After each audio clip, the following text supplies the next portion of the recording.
Hello, magandang hapon. So meron tayong mga videos na pag-uusapan, no? Unahin natin itong sinubmit sa atin na video. Ano ito? Galing kay Real Ryan na video. Panorin nga natin.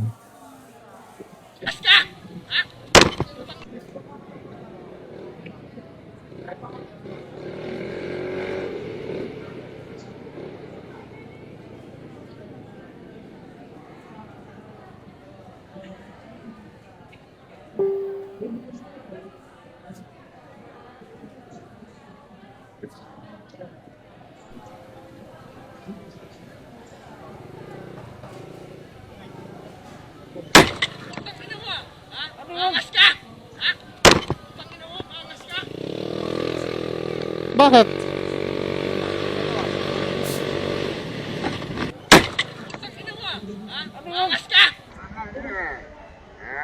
Ano yung konteksto na itong video?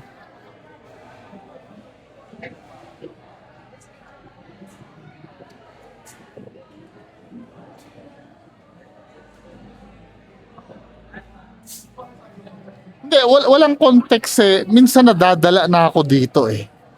For example, katulad nung sa pulis, no? Naalala niyo yung sa pulis na nanulak? Although na mali pa naman yung pulis. Mali talaga yung ginawa ng pulis. Yung natulak siya. Pero maraming kumalas sa pagsuporta dun sa dun sa rider na nag-upload ng video na tinulak siya ng pulis eh. Naalala niyo yun? Kasi ito hindi buo yung konteksto nito eh. Hihintayin ko yung nito. Kaya lang, syempre, wala kang helmet. Yan na naman masisilip dyan eh. Wala kang helmet. At naging agresibo ka. Mukhang mayayari ka na naman sa LTO niyan, men. Pero gusto ko pa rin malaman yung buong konteksto nitong video na to. Kasi parang hindi fair na... Kasi feeling ko may tinatakbuhan na siya eh. So ito yung umpisa ng video. Wait. Yun lang ba yun? Ito ba yun? Siya ba yun yung kasalubong? Ito yata yun ano? Yun ba yun? Kasi akala ko hinabol lang siya eh. So ito yun. Yun. Tapos dito tumigil ano.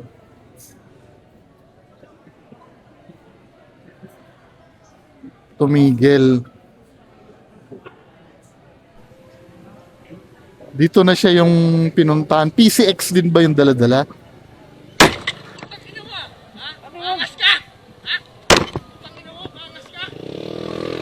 Oo nga. Yun. Mali naman talaga yun. Nagkasalubong lang kayo. Lasing yun siguro. Dito nag-start. Ito yun, oh. Nagda-drive siya. Ay, di. Ito yung umpisa. So, nagda-drive siya, no? May nakapark kasi dito, kaya pumunta siya sa medyo kaliwa. Pero dapat ito nakikita na dapat nung parating yun, tapos merong mga nakaupo dito sa kanan. Dito siguro nag-start. Ito yun, I do assume. Ito yung nakasalubong niya. Yan. Yan na yun. Kasi PCX yung motor, ganun yung damit, ganun yung kulay.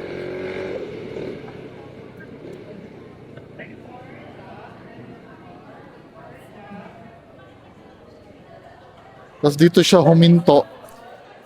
Akala ko kasi nung una, baka mamaya tinatakbuhan niya eh. Kasi kung tinatakbuhan niya yan, mabilis dapat ang patakbo niya, baka mag-beating the red light pa siya dyan. Pero ito bigla na lang siyang hinataw eh.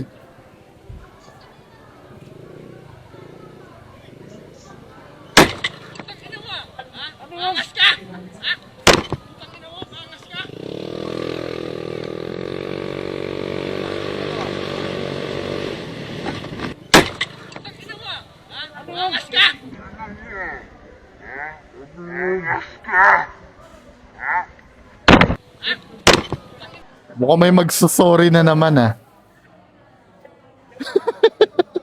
May magsusorry na naman na ano, next video tayo.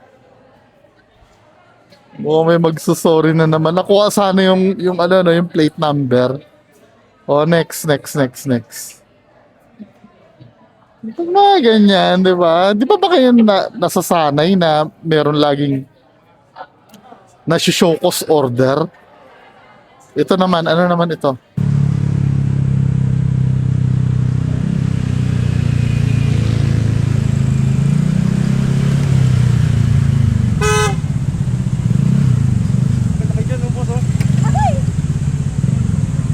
Oh, sumabit yata. Bobo ka ba? Nakasignal lang ako eh.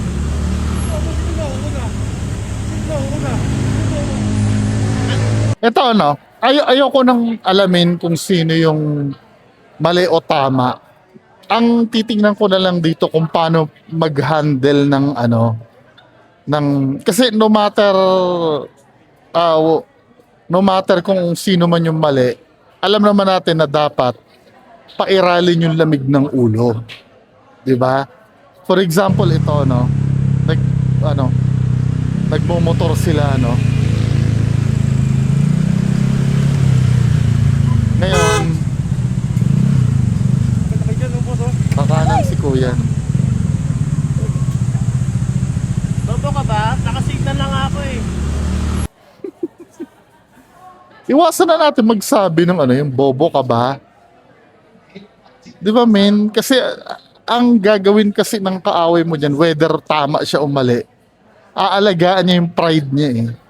Kasi nakakapanting talaga ng tenga yun men. Na maririnig mo, bobo ka ba? Kahit pa sabihin mong siya yung mali, no? Or ano, di na dapat magsalita ng ano, ng ganong bagay. Yun feeling ko yun siguro mga 80% ng ano, 80% ng road rage sa Pilipinas. Yun ang pinagsisimulan eh, yung iayos yung pagbuka ng bibig. 'Di ba? Hindi naman kailangan magsabi ng bobo ka ba? Unang-una hindi ka naman inaway. Let's say mali siya, no? Kasi tinan mo ha, pagpatuloy natin 'tong video na 'to. 'Di ba, sana kung kakasa ka. 'Di ba?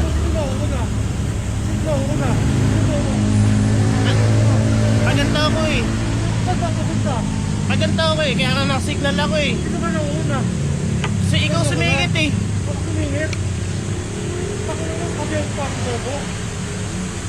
Oh, 'di ba? Ikaw sumingit. Yun ang inaangal niya, sinabihan mo pa ako ng bobo. 'Di ba, men? Siguro magbabago yung istorya niyan halimbawa nagkasalpukan kayo. Parang gumanon ka na lang or ay sorry kuya. Di naman nakakabawas ng itlog yun eh. Di ba? Kaya lang pag sinabi mong sorry kuya, parang inaamin mo ikaw yung mali. Pero basta hindi na kailangan magsalita ng bobo ka ba? Kasi yun ang hinangal-ngal niya ni kuya, panoorin natin. Sumingit sa akin eh. Kasi ikaw sumingit eh. O sasabihin mo pa akong bobo, yun ang kinainit ng dugo niya. Eh, ikaw sumingit sa akin eh. Dito ka tayo magkadikit eh. Yun nga. Eh, napaganto ako eh. Eh, ikaw pumaganon eh. Dito mo ang motor ko. Eh, pasang ka ba? Ang right side nandito, ang right side. Boss, pati ang motor ko. Bumaba ka dyan. Nako, Dito ka. diba? Ikaw na nga yung mali eh.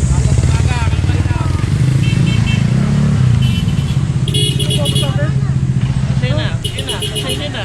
Eh, Diba? Ikaw din na magpapasensya, hindi mo rin pala kakasahan. Diba, men? Hindi ko sinasabing hindi ko sinasabi na ikaw yung mali. 'Di ba? Pero sometimes kasi kung hindi ka naman ready makipagbardagulan sa kalsada, ikaw din pala ang magsusorry. Huwag ka nang dumaldal kung hindi mo rin pala kayang panindigan. Di ba? Ito kasi right side ko kasi. Ito to kasi right side. Grabe kayo tayo. Pinagasugat ako dugo. Eh kasi, Kasi, ang right side ko. sino nga bobo sa atin? Sino bobo? Sino bobo sa atin? Pangina mo. Sino bobo sa atin? Eh kasi Sino ako dito. magpasugat oh? Nandito po kasi ako sa left side eh. Kung dito kayo, Sino nauna sa atin? Sino nauna? Oh. ako po yung nasa unahan eh. Sino nauna? Sino tinama mo? Kayo ang Huwag kayo magkakasama mag-away, eh. huwag kayo dyan mag-ano ha, nakaka-store po kayo sa traffic oh. Panginan to. Nakaka-store po kayo sa traffic oh. Doon kayo sa gilid mag-away, huwag dito oh. Ba't nagagalit ka rin? Eh tingnan mo, nakaka-store po kayo sa traffic Ha? oh. Nadamay Traffic pa. enforcer ka ba? Ano traffic enforcer? Para ka namang ano, kita mo nga nasugatan yung pa oh. Doon kayo mag-usap, huwag dito. Sa left side ako eh. Sa left side ako. Ikaw yung... Eto Ba't sino naman nasugatan kasi yung pa eh? Tarbang ka. Nagsasabi lang siya ng tao. Teka lang. Kaya kasabitan ng pa ng anak mo. Kaya nga, Oh. tumabi ka doon. Tado ka ba kung umalis to? Tinatarantado mo ako, sir. Sabi ko, tado pa kung umalis to. Kaya nga, tumabi kayo. Nakaka-store mo kayo. Tumabi kayo. Di ba? Naging komplikado ang lahat dahil sa pagsasalita ng mga bagay na hindi naman dapat. Sir, oh. Pasensya na kasi dito ako Hindi eh. pwede pasensya, singkat yan eh. O, sige, Wala na, sige. di ba? Kung hinayaan mo na lang umano yan, magpapasensya ka rin naman pala min eh. Again hindi natin pinag-uusapan kung sino ang tama o mali. Ha? Ang pinag-uusapan lang natin kung paano may iwasan sa simpleng pagpigil ng bibig. Ako sa traffic enforcer, may camera naman ako eh. May natin review.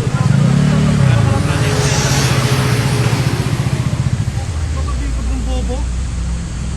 Eh para side ako eh. Sino nauna sa atin? Sino nauna? Left side po dito. Ikaw nga lang sugapit sa akin eh. Kayo diretso eh. Diretso, siyempre diretso. Nakaliko ka na ba? Left side po. Kaya nga nakasignal ako eh. Nakasignal ka na dapat hindi mo muna nililiko. May motor eh. Hindi mo kagad. Di ba, men? Well, ganun talaga ang buhay. Ngayon, next. Dito ako natatawa. Although na, wala naman... Wala ako nakitang video mismo nito eh. I don't know kung meron kayong alam na video nito. So ito, merong gumawa ng peking show cause order ng LTO. Tawag ng Land Transportation Office ang isang motorcycle vlogger matapos umano itong gumawa at magpakalat ng pekeng show cause order bilang bahagi ng content sa social Ay, media. nako. Ayon sa LTO, agad silang nagsagawa ng investigasyon matapos kumalat sa Facebook ang naturang post na nagmukhang opisyal na dokumento ng ahensya. Sa inilabas sa subpoena, inatasan ng vlogger na humarap sa Intelligence and Investigation Division sa LTO Central Office upang magpaliwanag kaugnay ng insidente. Gate ng LTO, seryoso ang ganitong gawain dahil maaari itong magdulot ng kalituhan sa publiko Oo at nga. makasira sa kredibilidad ng kanilang mga opisyal na proseso. Pinaalalahanan naman ng publiko na sa mga opisyal na plataporma lamang kumuha ng impormasyon upang maiwasan ng maling balita at mapanlinlang na nilalaman. Wala akong nakitang may video ba yon? Pero Pinatatawag ng Land nagpakalat siya ng fake na na show cause order eh. Ito nakita ko to oh. Hindi pinalagpas ng Land Transportation Office si Chief Marcos Lacanilaw ang pinost lang pala ng fake show cause order mula sa LTO para lamang makakuha ng maraming views sa kanyang social media page. Batay sa impormasyon na natanggap ng LTO, isang viral post sa Facebook page na Lucifer ang naglalaman ng isang peking show cause order at iba pang kaugnay na nilalaman na nagmumukhang opisyal na inilabas ng ahensya. Dahil dito, agad na nagsagawa ng verifikasyon ng LTO upang mapangalanan ng integridad ng mga opisyal na dokumento at proseso ng ahensya. Sa inilabas sa subpoena, inatasan na turang vlogger na humarap sa Intelligence and Investigation Division IID sa LTO Central Office para sa clarificatory conference upang magpaliwanag kaugnay sa nasabing post. Ayon pa kay Lacanilaw, mahalagang mapanagot ang sino mang mapapatunayan gumamit o nagpakalat ng mga dokumentong maaaring magdulot ng kalituhan at makasira sa kredibilidad ng mga opisyal na proseso ng gobyerno. Ano ba kasi minsan ang naiisip ng mga tolongges na to, no? Ito yung fake, ano, sa bagay, subpina ito eh. Ito yung fake, yung maliit. Anong name niya? Lucifer? Tingnan nga natin yun. Lucifer.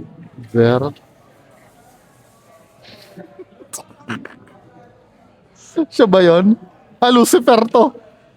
Lucifer daw yung name eh. Mukhang nag-deactivate na. Ano yung name nito? Lucifer. Wala na. Nag-deactivate na Lucifer. Eto pala. Sorry, akala ko nag-deactivate.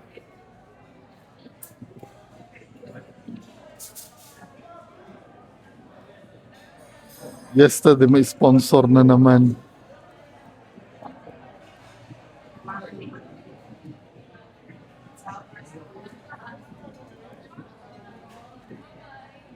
Ano, wala eh. Siguro binura niya na yung post niya.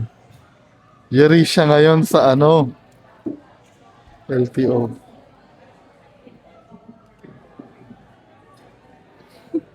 Ito yung namimigay ba ng big bike?